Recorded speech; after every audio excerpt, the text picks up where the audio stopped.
O Dome Reverse não foi capaz de impedir que a verdade desse mundo fosse revelada, e Mu, o falso soberano, domina sobre ruínas que não lhe pertencem, pois o verdadeiro rei do século perdido foi Davy Jones. E um dia surgirá aquele que irá cumprir a vontade dos Davy. God Valley se torna o palco do abismo, onde o destino e a destruição caminham lado a lado. Quais passados serão revelados e quais destinos serão traçados? Quer entender a verdadeira conexão de Mu e Davy Jones? Então bora lá!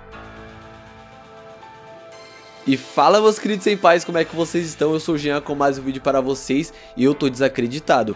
Que capítulo fantástico, o Oda tá sem freio nenhum. Tivemos de tudo, revelações bombásticas sobre Davy Jones, Rocks tentando resistir ao Dome Reverse e a porradaria sincera rolando em God Valley. Assiste o vídeo até o final para não perder nada, já pega a sua caneca de café e bora pro capítulo 1164 de One Piece. O capítulo começa da forma mais insana possível. Rocks, nas garras de Mu, está gritando após cair no Dome Reverse. Vemos as reações das lendas que estavam na batalha. Roger, surpreso, se questiona sobre os ataques não terem surtido efeito algum.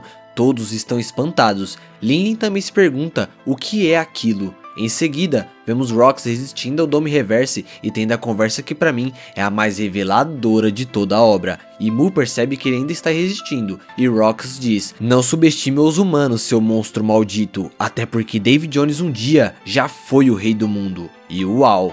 Isso daqui foi de arrepiar. No vídeo passado eu tinha feito uma teoria que Davy Jones era o verdadeiro herdeiro do trono e Rocks acaba de confirmar isso. Mas não para por aí, a conversa se intensifica e Mu furioso diz que aquele homem nunca foi rei nem por um segundo sequer e que Rocks não tem relação alguma com o destino entre Mu e Davy. Zebek continua insistindo, falando que Mu não precisa ter medo então, já que Davy é só um nome, e ainda provoca dizendo que sabia que Mu sempre se cagou de medo de que algum dia a vontade dos Davy seria passada pra frente, e então alguém finalmente viria a cumprir aquela promessa. E ele ainda finaliza de forma épica perguntando de quem Mu tem mais medo, Davy Jones ou Joy Boy, e tudo isso deixou Mu ainda mais furioso, falando para ele se calar e que esses dois jamais irão mostrar as caras e que tudo que Mu precisa fazer é apagar Rocks da história. Que sequência foi essa? Finalmente temos um vislumbre da verdade sobre o século perdido. Meus amigos, o tanto de coisa que pode ter sido revelado nessas páginas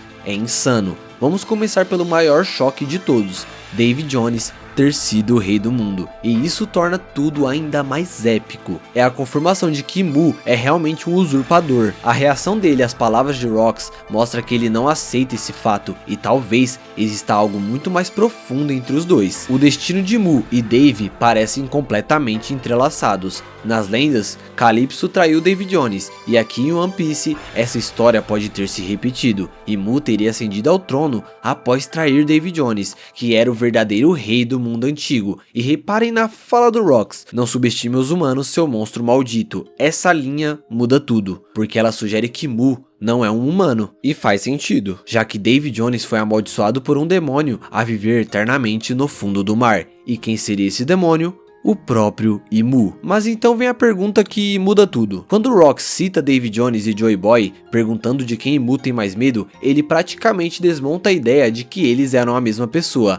Mas se não eram o mesmo, qual era a verdadeira relação entre os dois? E é aqui que tudo pode se encaixar. Minha teoria é que Joy Boy foi quem herdou a promessa de Davy Jones no reino antigo. Sempre tivemos a sensação de que eles eram os opostos, mas olhem como tudo pode ter sido distorcido. Joy Boy é lembrado como o primeiro pirata, o símbolo da liberdade. Davy Jones, o rei do reino antigo. Mas como um rei poderia ser também um pirata? A resposta é simples, eles nunca foram inimigos, eram amigos. Jones via em Joy Boy a pureza da liberdade, e Joy Boy via em Jones o poder de unir os povos. Existem muitas histórias sobre reis que caminhavam entre o povo, e o que acontecia com eles eram traídos porque despertavam a fúria do sistema. E Mu diz que Davy nunca foi rei, mas talvez isso não seja literal. Pela visão de Mu, governar é dominar, mas Davy governava pela liberdade, inspirado pelo seu amigo Joy Boy. É possível que Davy e Joy Boy tenham navegado juntos, aquela típica história do rei e do garoto comum que desbravam o mundo lado a lado. Talvez os dois quisessem o mesmo objetivo, mas por caminhos diferentes. O reino antigo dominava tecnologias avançadas, algo que podia desequilibrar o mundo. Davy Jones acreditava que esse poder poderia libertar os povos e uni-los de uma vez. Já Joey Boy acreditava que a verdadeira liberdade vinha do coração humano. E no fim, ambos buscavam o mesmo sonho, um mundo livre, mas essa divergência, somada à traição de Mu, selou o destino daquele reino. E Mu, talvez conhecido como Imu Nerona, pode ter sido a mão do rei Davy Jones, uma referência a Game of Thrones até, que por coincidência também teve um reinado antigo destruído por uma traição orquestrada pela família do braço direito. E Mu teria que ser alguém próximo o suficiente para arquitetar sua queda. E quando a traição acontece, Jones é amaldiçoado e apagado da história. E o que o mundo faz com quem desafia o sistema? Reescreve suas memórias, transforma os reis em monstros. Ele era só um pirata. E é assim que o sistema apaga heróis. Joey Boy então herda o legado do seu amigo, o verdadeiro rei, e tenta unir os povos para enfrentar o usurpador Imu e a aliança dos 20 reinos. Sua missão era restaurar o que Davy sonhava, um mundo onde a liberdade fosse o único reinado, mas no fim ele é derrotado, e durante 800 anos essa vontade foi passada entre os D, a promessa de retomar o trono de Davy Jones. Mas com o tempo a vontade se distorceu, e é por isso que hoje vemos o embate entre Luffy e Teach. Ambos herdaram a vontade de Davy, mas Luffy trilha o caminho de Joey Boy, o da liberdade genuína, enquanto Teach segue o da ambição e poder. E reparem, Barba Branca antes de morrer diz que um dia alguém desafiaria o trono do mundo, e o foco vai exatamente em Luffy. E agora Zebek repete as mesmas palavras com o foco indo para Teach. São as mesmas frases, o mesmo juramento, a mesma promessa dos Davy. A diferença está apenas em como cada um escolhe cumpri-la. Teach é o verdadeiro herdeiro do trono, mas Luffy é aquele que cumprirá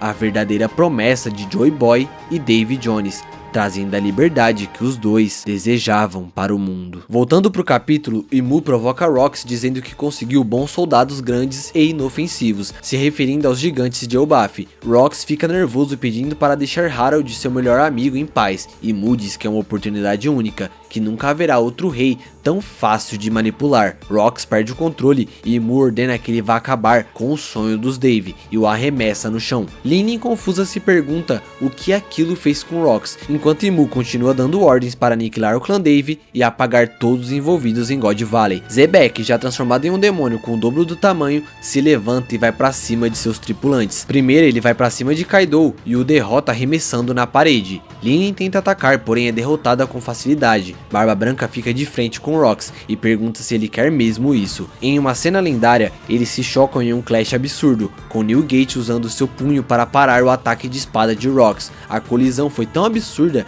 que uma parte da montanha desaba sobre a ilha, causando uma destruição colossal. Não deu nem para respirar, que cena lendária! Ver Barba Branca batendo de frente com Rox e usando somente o seu punho e não a lâmina mostra a lealdade desse homem, e também nessa cena mostra o porquê ele é considerado o homem mais forte do mundo. Kaido e Big Mom não deram um nem pro cheiro, já o Barba Branca conseguiu segurar o Rox demoníaco. Corta para a visão dos demais na ilha. Vemos os Tenryubitos embarcando nos navios da marinha. Os piratas Roger também estão de retirada, enquanto Rayleigh se pergunta onde está o Roger. Também vemos Taro dos piratas Roger carregando o baúzinho onde o pequeno Shanks estava, e pelo visto ele estava numa baita sonequinha. O mundo desabando e o Gold tranquilão dentro do baú. Dragon aparece se lamentando de ter perdido Shanks, fazendo um paralelo com Luffy em Sabaody quando não conseguiu salvar os seus amigos. Capitão John e Ganzu estão no chão derrotados, enquanto Shiki foge da ilha com os tesouros. Depois é mostrado Kuma querendo salvar mais pessoas, enquanto Ginny e Ivankov falam que não vai dar mais tempo. Porém, ele avista alguém correndo pela floresta,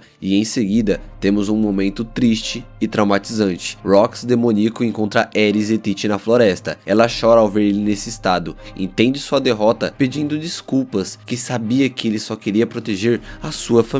Ela fala também que ainda era muito cedo para ele enfrentar Imu. Ares corre em direção ao mar, gritando que não vai deixar o sangue dos Davy ser apagado. Não importa o que aconteça, viva Teach. Os navios na costa disparam. Rox prepara seu golpe e quando o fim parece próximo, surge Kuma, o grande herói de God Valley. Ele transporta Ares e Tite com a fruta da pata e desvia do golpe de Zebek tocando em si mesmo. O golpe foi tão brutal que partiu o navio no meio. E vamos falar, é triste um personagem maravilhoso como Rox ter um destino tão cruel. Essa cena mostra que Ares também tinha muitas informações. Ela morou um ano com a família Dave e certamente sabia do plano de Zebek. Eu vou deixar nos cards a review do capítulo passado para quem quiser ver, onde eu justamente comento sobre Rox não ter conseguido completar o seu plano para derrotar Imu. Ele não conseguiu as duas frutas que tinha citado e o duelo foi cedo demais. E a própria Ares afirma isso.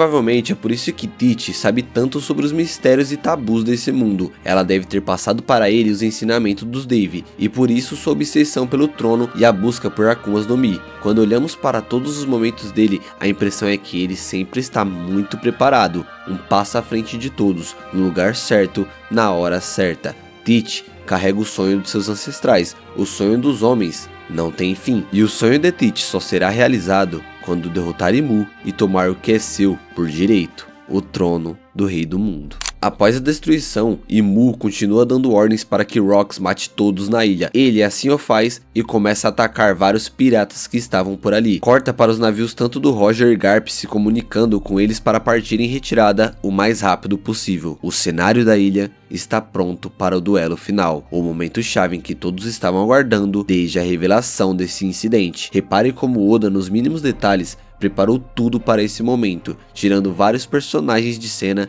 e deixando somente os grandes protagonistas na ilha: Imu, Garp, Roger e Rox de Zebek. O palco está pronto para o duelo que ecoou pelo mundo, o duelo de Garp e Roger contra Rox de Zebek. Roger e Garp gritam chamando Rox, uma explosão de haki tremenda toma conta do local chamando a atenção de Imu, se perguntando se era Dave. Rox está na frente dos dois e eles querem impedi-lo. E agora vem a cena mais triste desse capítulo e a mais triste de God Valley até o momento. Rox se comunica com eles usando ao que parece ser a voz de todas as coisas. Roger pergunta por que Rox está chorando e assim, com sua última chama de resistência, ele diz: Roger, Garp, por favor, eu imploro por favor, me matem. Tudo isso enquanto as lágrimas descem de seu rosto, um pedido singelo de socorro, de heroísmo para que ele não venha ferir mais ninguém. Ele queria um fim para essa dor inigualável e somente esses dois poderiam impedi-lo e por isso o seu clamor. Sua consciência se esvai. Ele parte para cima dos dois, dando início ao duelo desolador, o combate que marcará seu fim e apagará seu nome da história. E assim se inicia o confronto que fez God Valley desaparecer do mapa. Gravando esse vídeo, eu já estava completamente emocionado. O clímax de God Valley chegou, e essa cena final é de quebrar o coração. Ele não chorava por medo, chorava porque não era mais ele. Imu tomou seu corpo, e tudo o que restou foi um pedido de morte. Temos que ser gratos por presenciar um personagem tão épico. Rox ficará marcado no coração de todo fã de One Piece. Você só morre quando é esquecido. E por mais que na história é exatamente isso que acontece, o que importa de verdade é o que você atrás da tela presenciou. Os momentos de arrepio, de aura e de emoções. Não fique triste porque chegou ao fim. Fique feliz porque aconteceu. Mas prepare seu coração. O choro é inevitável. O fim do personagem mais grandioso que já nos foi mostrado chegou. E tudo o que podemos dizer é: obrigado, Rox de Zebek. Meus amigos, confesso que eu não estou preparado para me despedir de um personagem tão bom quanto Rox. O próximo capítulo vai marcar nossos corações, e isso é uma certeza absoluta, pois a batalha final vai começar. E se você curtiu o vídeo, deixa o like para fortalecer, se inscreve no canal. Tem alguma teoria bacana? Deixa aí nos comentários, ativa o sininho para não perder nada. Obrigado por assistirem, até a próxima e fui!